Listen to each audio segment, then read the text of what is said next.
નમસ્કાર દર્શક મિત્રો, મંતવ્ય ન્યૂઝમાં તમારું સ્વાગત છે। તમામ મહત્વના સમાચારો સાથે હું છું પ્રિન્સ। સમાચારની શરૂઆત કરીએ તો હવામાન વિભાગ દ્વારા નાવકાસ્ટ જાહેર કરાયું છે। આગામી 3 કલાક માટે કરાઈ આગાહી। જૂનાગઢ, ગીર સોમનાથ, દીવમાં ઓરેન્જ એલર્ટ જાહેર કરવામાં આવ્યું છે। અમરેલી, વલસાડ, દમણમાં ઓરેન્જ એલર્ટ, અમદાવાદ, આણંદ, ગાંધીનગરમાં યલો એલર્ટ આપવામાં આવ્યું છે। સુરેન્દ્રનગર, બોટાદ, ભાવનગર, મોરબીમાં યલો એલર્ટ, રાજકોટ, પોરબંદર, દ્વારકા, જામનગર, પંચમહાલમાં આગાહી કરવામાં આવી છે। દાહોદ, વડોદરા, છોટાઉદેપુર, ભરૂચ, નર્મદામાં આગાહી કરવામાં આવી છે। સુરત, તાપી, નવસારી, ડાંગમાં યલો એલર્ટ અપાયું છે।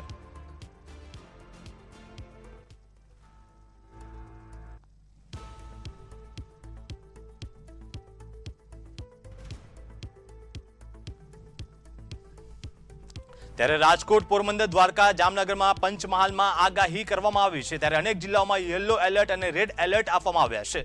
દાહોદ, વડોદરા, છોટાઉદેપુર, ભરૂચ, નર્મદામાં પણ વરસાદની આગાહી કરવામાં આવી છે।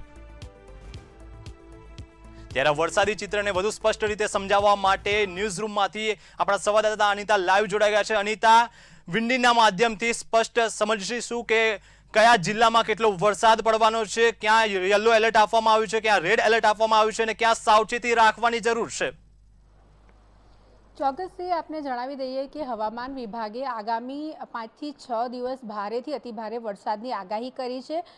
ઘણી જગ્યાએ ઓરેન્જ એલર્ટ આપવામાં આવ્યું છે, એટલે કે અતિભારે વરસાદની આગાહી કરવામાં આવી છે, તો ઘણી જગ્યાએ રેડ એલર્ટ પણ આપવામાં આવ્યું છે। ત્યારે ખાસ જો વાત કરવામાં આવે તો અત્યાર સુધીમાં 120 જેટલા તાલુકાની અંદર વરસાદ જે છે તે ખાબક્યો હતો ને ઘણી જગ્યાએ તો જળબંબાકાર જેવી સ્થિતિ થઈ છે। ઘણી જગ્યાએ ખેતરો જે છે તે જાણે બેટમાં ફેરવાયા હોય તેવી સ્થિતિ છે।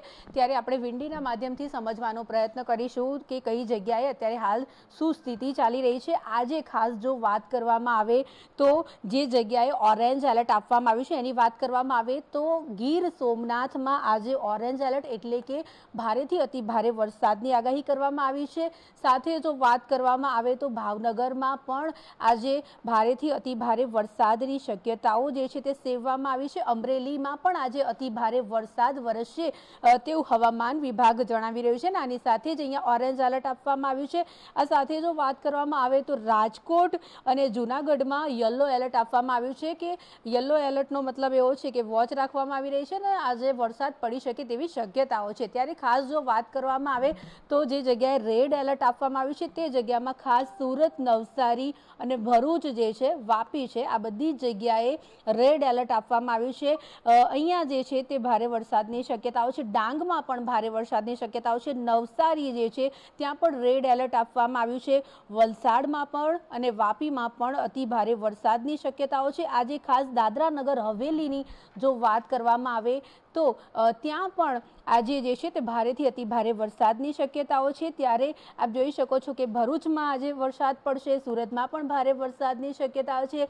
આ સાથે જો વાત કરવામાં આવે તો આપણે અમદાવાદની વાત કરીએ તો અમદાવાદમાં છૂટો છવાયો વરસાદ પડી શકે તેવી આગાહી જે છે તે કરવામાં આવી છે। ત્યારે આ અમદાવાદ, નડિયાદ, ખંભાત આ બધી જે જગ્યા જે સુરેન્દ્રનગર છે ત્યાં ભારે વરસાદની શક્યતાઓ સેવવામાં આવી રહી છે, પરંતુ આજે વરસાદ છૂટો છવાયો વરસાદ પડશે તેવું હવામાન વિભાગ કહી રહ્યું છે। જ્યારે અત્યારે હાલ જો વાત કરવામાં આવે તો આપ જોઈ રહ્યા છો કે સિસ્ટમ જે સક્રિય જે છે તે જોવા મળી રહી છે। અત્યારે હાલ 2 થી 3 જેટલી સિસ્ટમ જે છે તે સક્રિય થઈ છે, જેના પગલે આજે પવનો આપ જોઈ રહ્યા છે જે આ તરફ જઈ રહ્યા છે, જેના કારણે થઈને સુરત, વાપી જે છે, વડોદરા જે છે, આ બધી જ જગ્યાએ જે છે તે આજે ભારે વરસાદ પડી શકે તેવી શક્યતાઓ છે। 120 જેટલા તાલુકાની અંદર અત્યાર સુધીમાં જે તાલુકામાં વરસાદ ખાબક્યો છે તેના પગલે લગભગ જો ખાસ વાત કરવામાં આવે તો અમરેલીની આપણે વાત કરીએ તો અમરેલીમાં પણ આજે ઓરેન્જ એલર્ટ આપવામાં આવ્યું છે અને સૌથી વધારે વરસાદ પણ ત્યાં પડી રહ્યો છે। 10-10 ઇંચ જેટલો વરસાદ જે છે તે અમરેલીમાં ખાબક્યો છે। ત્યારે 2 થી 3 દિવસ ગીર સોમનાથ, આ વેરાવળ આપ જોઈ રહ્યા છો, આ આખો પંથક જોવા મળી રહ્યો છે, જેમાં પોરબંદર છે, વેરાવળ છે, આ બધી જ જગ્યાએ માછીમારોને દરિયો ના ખેડવા માટે થઈને પણ હમણાં સૂચના આપવામાં આવી છે। પોર્ટ પર પણ સિગ્નલ લગાવી દેવામાં આવ્યું છે। ત્યારે ગ્રામ્ય વિસ્તારોમાં ઘણી જગ્યાએ નુકસાનીના દ્રશ્યો પણ સામે આવ્યા છે। ત્યારે આપ જોઈ રહ્યા છો કે જે પ્રમાણેની સિસ્ટમ સક્રિય છે તેના પગલે હમણાં 2 થી 3 દિવસ એવા છે જેમાં ભારેથી અતિ ભારે વરસાદની શક્યતાઓ છે. પરંતુ ખાસ જો વાત કરવામાં આવે તો જે જગ્યા રેડ એલર્ટની વાત કરીએ, સુરત, વાપી જે છે ત્યાં આજે રેડ એલર્ટ છે. વડોદરામાં ઓરેન્જ એલર્ટ આપવામાં આવ્યું છે. સુરતમાં ઓરેન્જ એલર્ટ આપવામાં આવ્યું છે. આ સાથે જો વાત કરવામાં આવે તો બનાસકાંઠા, સાબરકાંઠાના એરિયાની આપણે વાત કરવામાં આવે તો તે જગ્યાએ યલો એલર્ટ છે, એટલે કે ઓછા વરસાદની શક્યતાઓ છે. પરંતુ જો ખાસ વાત કરવામાં આવે તો અમદાવાદ અને ગાંધીનગરમાં પણ આજે જે છે તે યલો એલર્ટ આપવામાં આવ્યું છે, એટલે કે વરસાદ પડવાની શક્યતા છે. ત્યારે વિંડીના માધ્યમથી આપણે સમજી રહ્યા છીએ કે આ જે સિસ્ટમ સક્રિય થઈ છે તેના પગલે આ વરસાદ આવી રહ્યો છે. ને અત્યારે હાલ જે અગાઉ 5 જેટલી સિસ્ટમ સક્રિય હતી ને હવે આ 3 જેટલી સિસ્ટમ સક્રિય છે, ત્યારે આજે અને કાલે 2 દિવસ જે છે તે અમરેલી માટે ભારે છે. તેમજ દીવ અને દાદરા નગર હવેલી જે છે ત્યાં પણ આજે રેડ એલર્ટ આપવામાં આવ્યું છે. લગભગ 120 જેટલા તાલુકા જે છે ત્યાં ભારે વરસાદ ખાબક્યો છે અને હજુ પણ 2 દિવસ એવા છે જેમાં ભારે વરસાદની શક્યતાઓ જે છે તે સેવવામાં આવી રહી છે. જી પ્રિન્સ. જી અનિતા, માહિતી સાથે જોડાવા બદલ આપનો આભાર.